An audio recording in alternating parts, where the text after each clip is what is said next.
Today we got father tries escaping police after killing an entire family. That's crazy. Go and like, comment, subscribe. Journey to 1 million. Let's get it. This is Jason Carrolls, and he's currently being chased by 12 police cars and one What? police helicopter. Oh, got 5 stars on him. 12 police cars?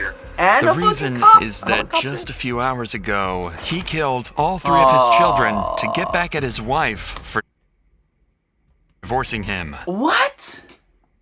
What? So you killed all your babies to get back at your wife for divorce? What? Oh no. What the hell, man? No way. Why would you do that? R.I.P. to all those little kids. R.I.P. That's fucked up.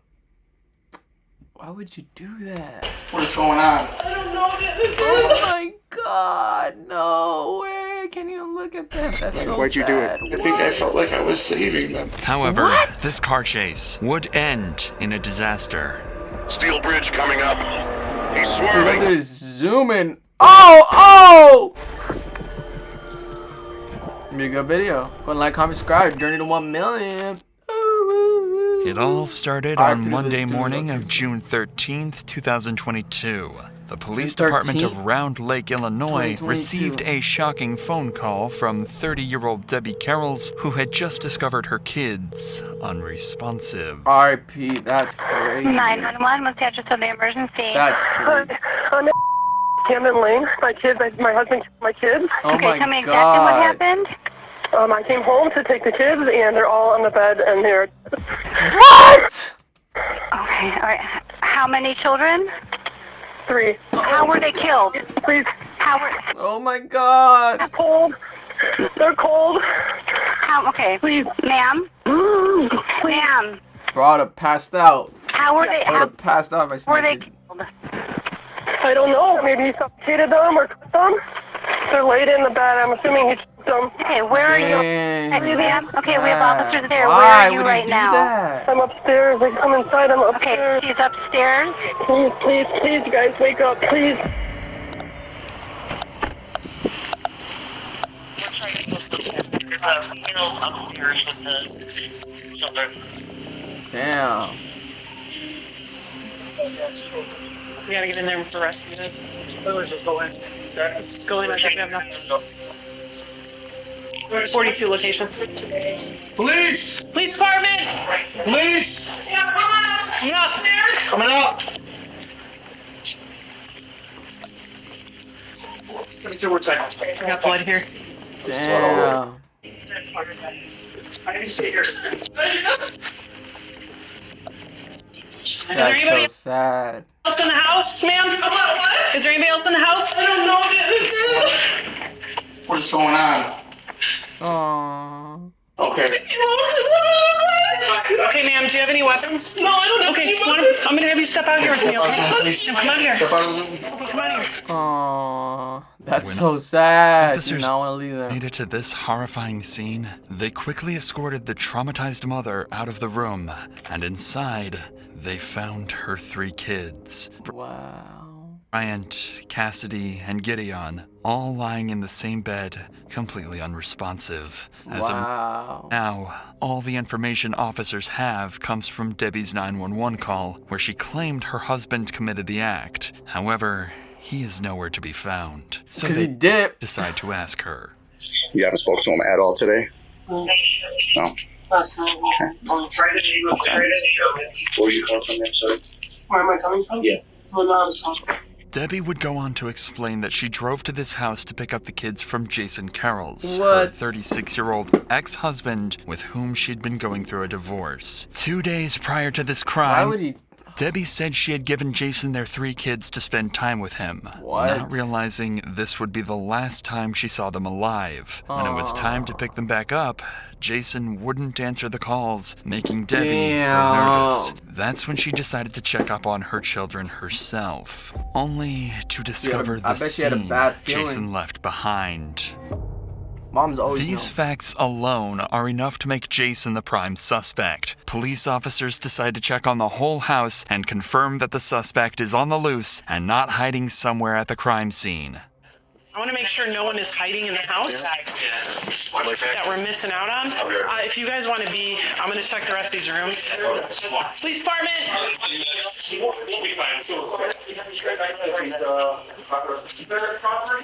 I got a knife in the bathroom. You got a knife there? I got a knife in the bathroom. Damn. Okay. Let's leave the house. This address sounds familiar. Okay, I'll come from over here and look in there. No, I don't see anything in here. So I feel pretty confident up here. I'm guessing we shouldn't have anybody but a rescue come up, right? Rescue's coming up. And that's it. It seems like Jason is not in the house. The only thing this female officer finds is this knife near the bloodied sink, along with a What? bloody razor blade. You were These could be scared to use possible that. murder weapons that Jason used in this disturbing crime. However, when the medical examiners arrived at the scene and had their first look of the victims, they would quickly dismiss this theory entirely. Oh shit. So, I don't see it. Do you guys see the wounds on the kids? Because there's a lot of blood. I don't want to make you guys touch or anything with the body. I don't see anything other than blood to the hands here. I mean, it's nothing that would ever be worth resuscitating at this point because they're just... It's crazy how normal that the paramedics just like act like I don't know, like they don't ever have no emotion when they see like any bodies or they see a killing or they see blood. Like they just like they're taking it as an investigation. Like that's pretty professional in my opinion. What I'm wondering is Shout if out to this all the is- paramedics and all the first responders. I'm not sure That what are which actually that pretty is, good. but I don't believe it's one of their. The victims had large, strange markings on their necks. The lips, skin, and even nails If on I seen all three of 3 them kids die, were then, completely bro, I'd blue. probably be It was so clear upset. the victims had been Not probably, choked, I'd be but there were upset. no signs of stab wounds or similar on their bodies. This made the officers question where exactly all the blood had come from. In every room the officers would look through, there were pools of it, especially in the master bedroom where the victims were found. This is where one of the officers would find a trail of blood droplets leading downstairs into the kitchen where she would find their biggest clue yet. A letter Oh to shit, Debbie. a letter.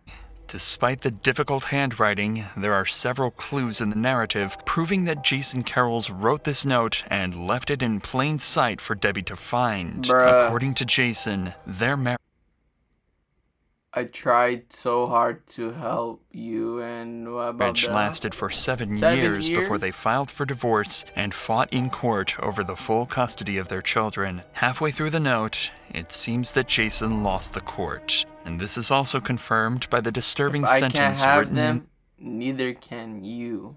What the fuck? in the middle of the note. If I can't have them, neither can you. That's Finally, crazy. Jason ends the letter by saying he would end everything on his terms. Yet it wasn't the most horrifying thing the officer would discover in the same room. She'd find Damn. another writing, now on the board.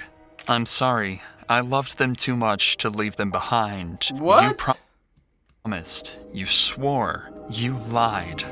Wow. This is not just evidence. Bro, just This give is the- a confession that give whatever another happened to their girlfriend. There's kids, so he many girls knows out the absolute truth. But if he did what he promised to do, then police officers would have more trouble finding his body than his confession. But luck was on the officers' side this time. Something was missing in that house, specifically in the garage. Jason's red 2010 Nissan Maxima, a significant clue that would help them find Jason. Moments later, the Round Lake Beach police would alert police departments across the Chicago area to look for be on that the exact lookout. car. The clock was ticking, but it wouldn't be long before an Illinois state officer discovered a car No way! that fit the description perfectly and attempted a traffic stop. Oh, They he weren't took off. sure if this was their guy until the driver stepped on the gas and sped away quickly. This would result in a major police chase that would draft helicopters and a Bruh. dozen units, ending in absolute disaster. Damn! But before we get to that, we gotta talk about the No sponsor, free sponsor, no free sponsor. for 17 Helicopter equipped with thermal vision. The adrenaline-pumping chase continued like this for 17 minutes, with police driving as fast as possible, but Jason somehow going quicker, even managing to slip I out know of that the Altimas are quick. I be seeing them. Sometimes you see them on the freeway. They're fucking faster than Hellcats. helicopter's vision for a brief time. Altimas are quick, bro. Especially if it's a girl driving. For some reason, Altimas go quicker when it's a girl driving. Westbound past here, Richard. Westbound past here, Richard. Alright, 130's gonna fall on almost state units. Looks like he's got a 1050 on 80 here. Outside shoulder now, outside shoulder. We're right on him now. He's caught up to traffic. So we caught him that same day. Do you want to on him? I got him too, I got him too. Yep, moving over. Yep, they got him. Come up on bridge, come up on bridge. Outside shoulder. If Jason had more fuel than the helicopter, there might have been a slight chance he I could was have gonna say gotten that. away. But suddenly, this If he had happens. more gas, Westbound past Chicago. Steel Bridge coming up. Steel bridge coming up. Continuing. oh! Vehicles off the roadway, vehicles off the roadway here at... Bro flew off. He came all the way down, sorry. Oh, he came all the way down. That's what he gets. Fucking bitch. Water Fucking flew Street, off. Water Street in Oh, Duncan. nobody else got injured but him. Water Street, Duncan. Fuck that guy.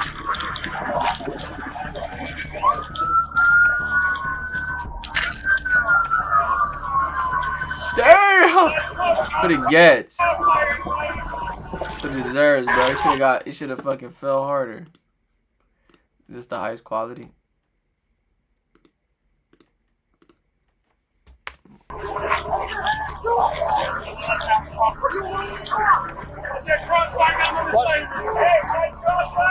I can't see. Can you see? Damn, you cannot see his ass.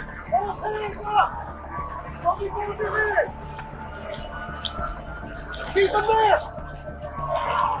Alright, man, keep him there! I'm like, where is he?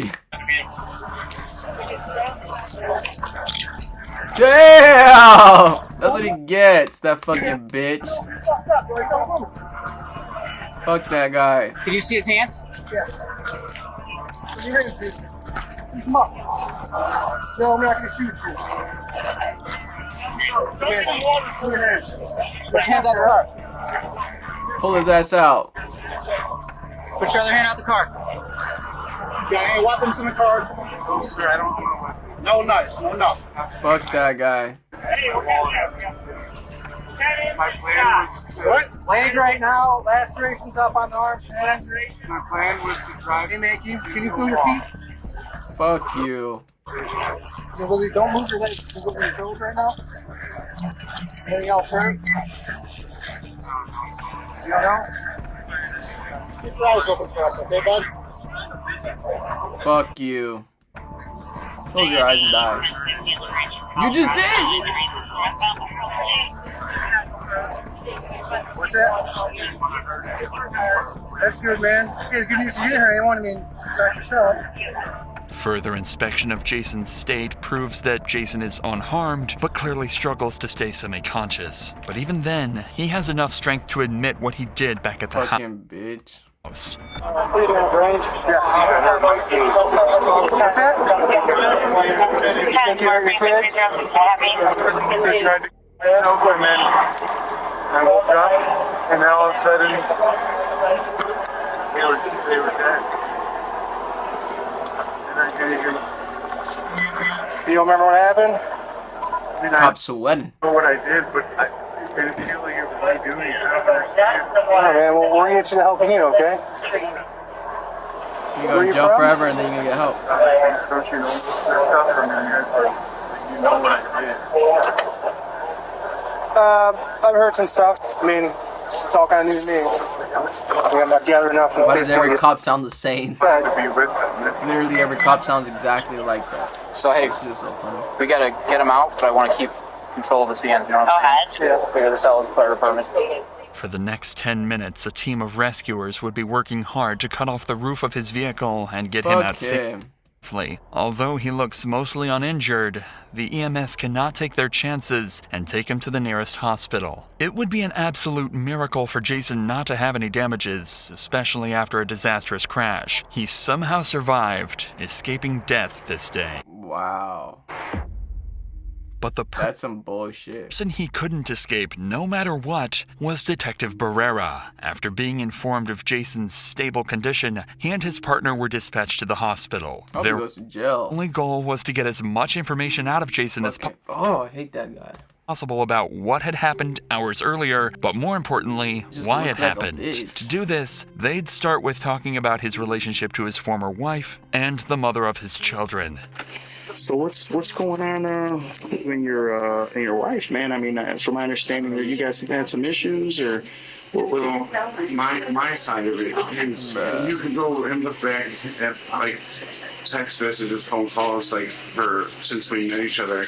I've always complained about how she makes up things to justify how she treats me.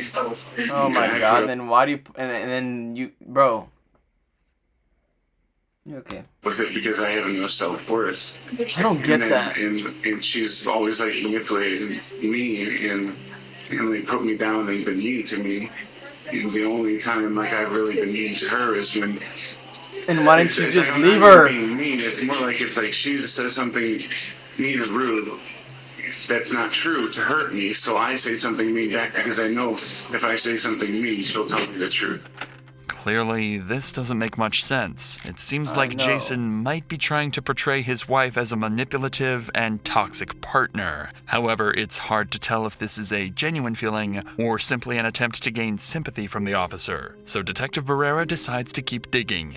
So what all transpired today? I mean, you guys are married still, from my understanding, or separated? You guys are separated, but legally still married. I found out the day before yesterday that she cheated on me and left me for another guy the day after my birthday. That's why then. Okay.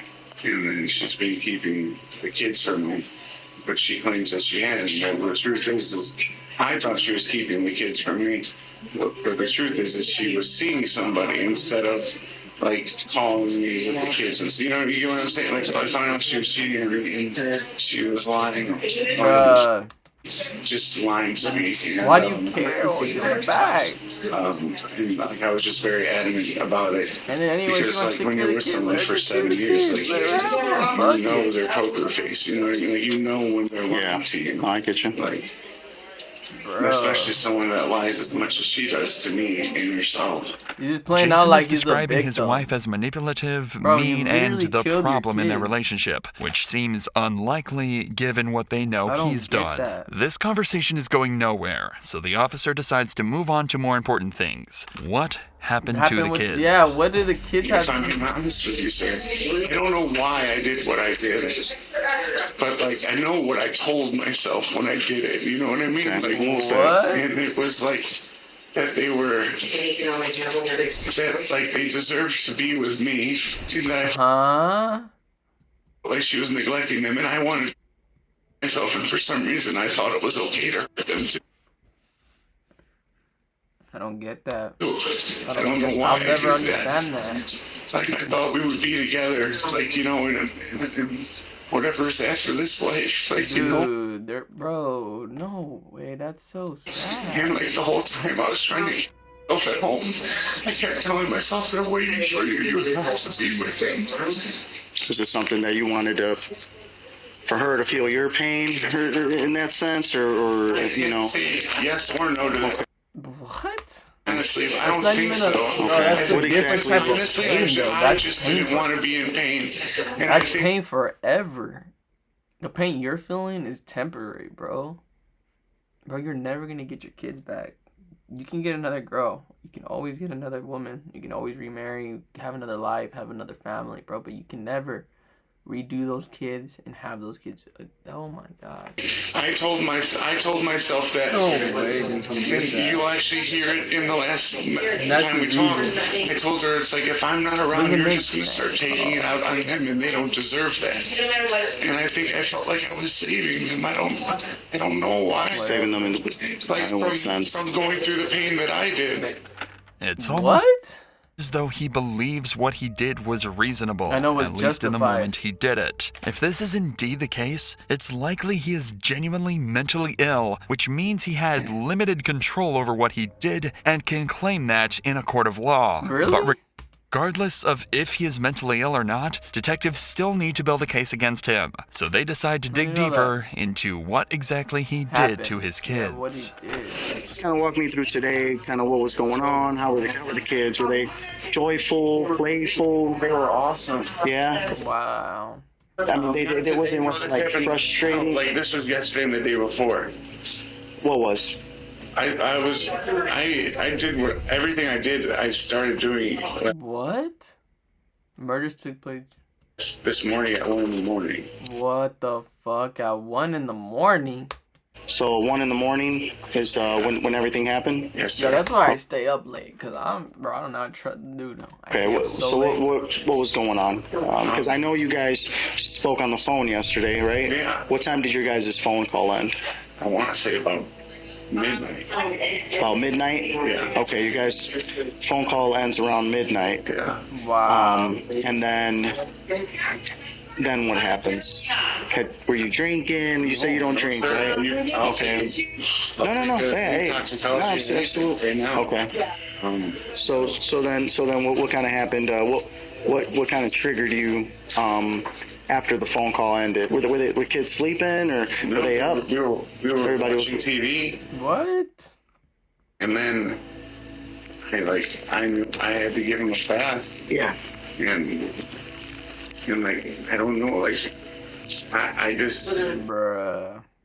something in my brain snapped because of the things she said to me on the phone. What was it that she said? That I it's weird because she did say some nice things to me in the end, but it's like she said that I was nothing, that I deserved nothing, that I was a terrible father, a terrible husband, and like all these things, and it was like I don't know, like I doubt it. something snapped in doubt me, it. and and I know that makes it seem like I was trying to get back at her, but it was like it wasn't. We was- were trying to get back at her. You literally wrote a whole fucking letter saying you got back at Her her. about getting back at her. It was about as fucked up as it sounds, was doing something for myself. Huh? Okay. And like that's what I told myself it was. Huh? The detective makes a final note and leaves Jason on a little break before they can continue questioning. There might be something Jason hasn't mentioned yet. Something like a sheet of paper I like with that his guy. handwriting lying on a kitchen table and a short note on the board. Detective Barrera comes back Some shortly people after and informs Jason that deserve there will be that. cops watching him for the next 24 hours to make sure he doesn't run away or try to harm himself. Barrera then recites the whole timeline to ensure they're on the right track, with Jason making minor adjustments to the story, and eventually Barrera stops to question Jason about one final crucial detail. One thing I did want to ask was, so I know one of the officers noticed there was a note Told you. left on the what was it, in the kitchen? Yeah. Now was that when you left the house? So like something snapped at me. I wrote the letter and then I did it. Okay. That makes sense then. I haven't seen it, so that's why I was just Yeah. looking for some help So there. I think it.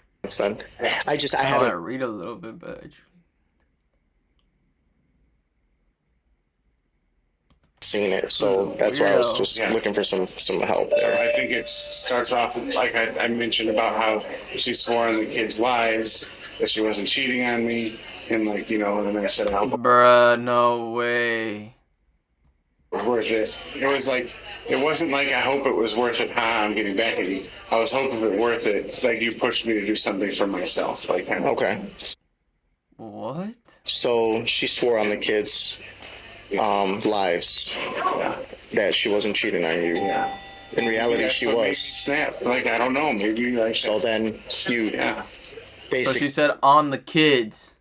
She come out to find out she's lying. He's like, you know what? She put it on the kids, man. Let's go. I'm like, what? In your head, you're saying, you're thinking. Nah, again, that's crazy. Correct me if I'm wrong. No, any moment, if I'll admit, part of me thought, like, if she's gonna swear in their lives they belong to be with me, like, you know, like, Huh? stuff like that. Mhm. This statement confirms the writing on the board. You promised, you swore, you lied. It seems like his supposed mental illness and urge to, quote, save his children were not his only reasons for doing this. These statements make it seem like Jason partly did this to get back at his ex-wife for cheating on him, leaving swearing him, it on the and kids. taking his children. It Yeah. almost seems like he did all this to make her feel what he felt. However, at this point, Jason needed to rest, and the officers decided they were best off continuing interrogations the next day. Early the following morning, police officers would escort Jason out of the hospital in a robe and get him to the police station, where he would be placed inside an empty room and left with his thoughts. However, he was unaware that his ex-wife Debbie was sitting in an interrogation area only feet away from him. What? Debbie is sitting in a room filled with toys, coloring books, and a That's so sad. Why would they put her in a room like that? That's fucked up. comfortable sofa, an extreme contrast to that of Jason's interrogation room. The reason for this is that they know for certain Debbie wasn't behind any of this, and that she's likely extremely traumatized and vulnerable right now. Their best chance at getting any information from her is to ensure that she feels as comfortable and safe as possible. Jason, on the other hand, will be put under pressure to confess as much as possible. As of now, Debbie has no confirmation that Jason was the killer. She also doesn't know that he was caught just hours earlier. So now, it's time to break the news.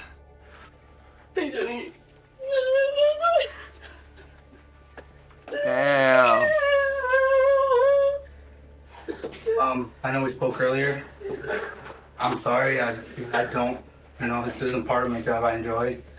But I do have to officially, do this, and I have to notify you that he did your 3 children. Damn. I don't believe it. Did you find him? Yes. Is he dead? No. Where did you find him? The police chase about an hour and 30 minutes away from here. He's in custody, and we're gonna do our best. I'm a detective on the detective unit. We're gonna charge him as best as we can. We're gonna do this right. Everything Jason said up to this point was nothing but his own version of events. And That is Debbie, crazy. well, she never got the chance to talk about what she saw that day and what it made her feel. As a victim, her voice matters the most, and that voice would be the final nail in Jason's coffin. I woke up. I ate. I didn't contact them until I was on the way to get them because they had the doctor's appointment today. I went to Walmart to get diapers. I went to Walmart to get some shampoo. Damn. Play back. crazy. To get a bathing suit for my daughter. And then I went there and I opened the garage door and didn't notice anything. I didn't really think about it. I walked in and I looked to the right and I saw the door broken off the hinges. And then I saw drops of blood. And then I turned around and looked in the garage and I saw that his car was gone. I started calling him because I thought maybe he took the kids or went somewhere. And I heard his phone upstairs. So I started walking up the stairs and I just saw more blood and then just started saying to myself, no, God, please, no, please, no. And I go in the room and I saw all 3 of them there on the bed. And they were waking up. They were so cold. While Debbie was spilling her heart out, little did she know, Jason was sitting in the room next to her, staring down into the emptiness. Her ex-husband, the father of their kids, and a vicious murderer. It's hard to understand what he thinks at that moment. The memories he had with his children, or the regret he feels for making them leave this world too early. After 10 minutes of complete silence, Detective Barrera returns to the interrogation room for his second and last conversation with Jason, with no idea that he was about to discover a major piece of this story that could have prevented this entire massacre from ever happening. How's your work situation? Do you work during the weekend? No, I don't work at all. That's why I felt like I should be watching and seeing them a lot more. Okay, all right. How long have you been unemployed? Since December. Since December? Okay. What'd you do before? I worked at Bob's Shins Crab House. Bob's as a waiter. Okay. You still keep in contact with your coworkers there? No? Okay. So, ever talk to any of them? I did reach out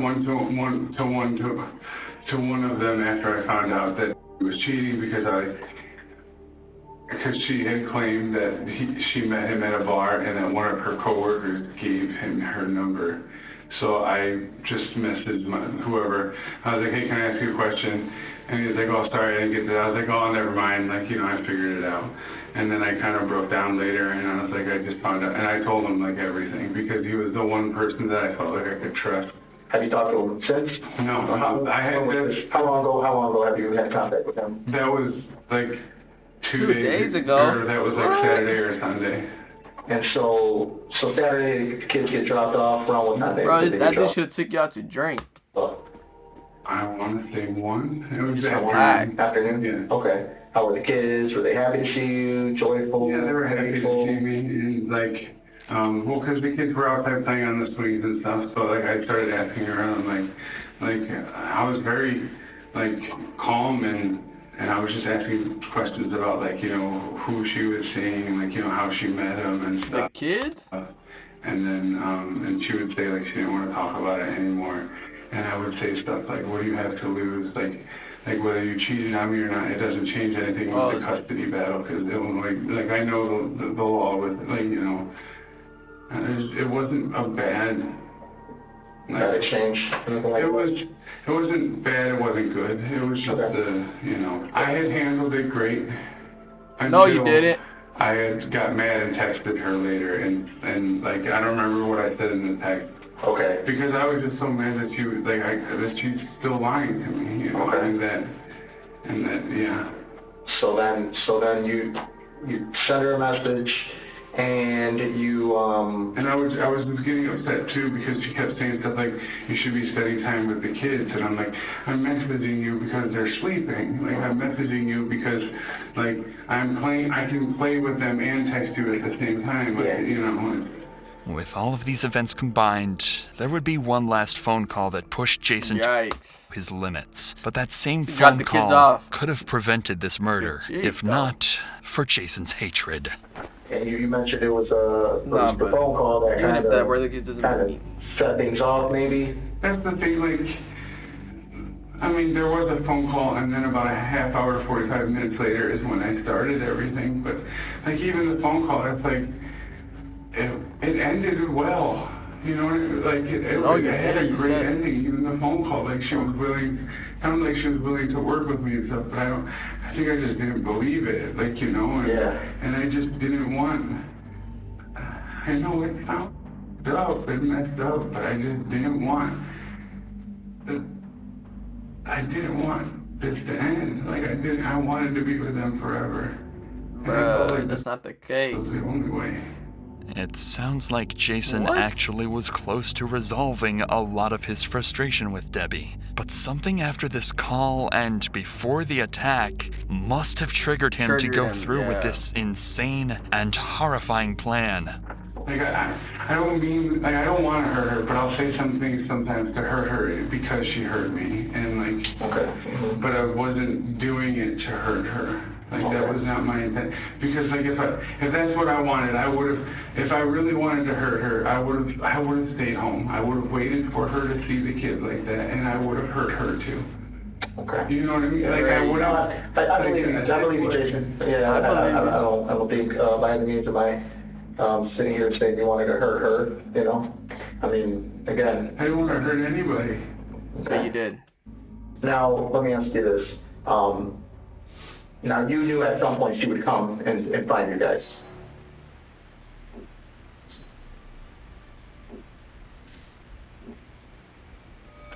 what Detective Barrera just said catches Jason by surprise, because his actions contradict his statements heavily. How could Jason claim that he didn't plan to hurt her when all his actions would ultimately lead to Debbie finding all three of them unresponsive?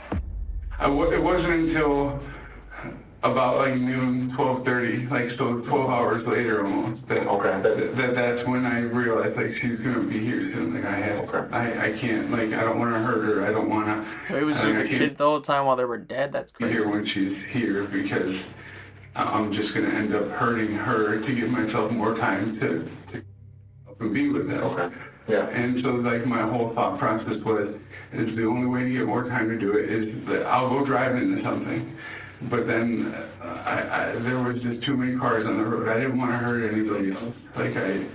So I drove to the city, which I don't know my way around. I don't know anything about the city. I've only ever been to Chicago like for sporting events, and that's it. His response to Barrera's question completely falls apart when it's clear his actions left Debbie to discover the gruesome scene, traumatizing her forever. All of this made it clear, not just to detectives, but later a jury, that he was mentally ill and was not fully in control over what he did. In June of 2022, he was charged with 3 counts of first-degree murder, and in February of 2024, pleaded guilty but mentally ill. This means he will serve a life sentence without the possibility of parole, You got lucky. while also receiving mental health treatment. After the story went public, Debbie chose to start a GoFundMe page in order to raise money for the funeral and court expenses, gaining over $70,000. As of December 2024, she's decided to maintain her privacy, but we can hope she's doing her best to move forward and recover from this tragedy.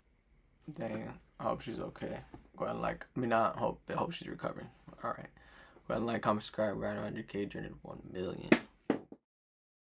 Bye, have a great time.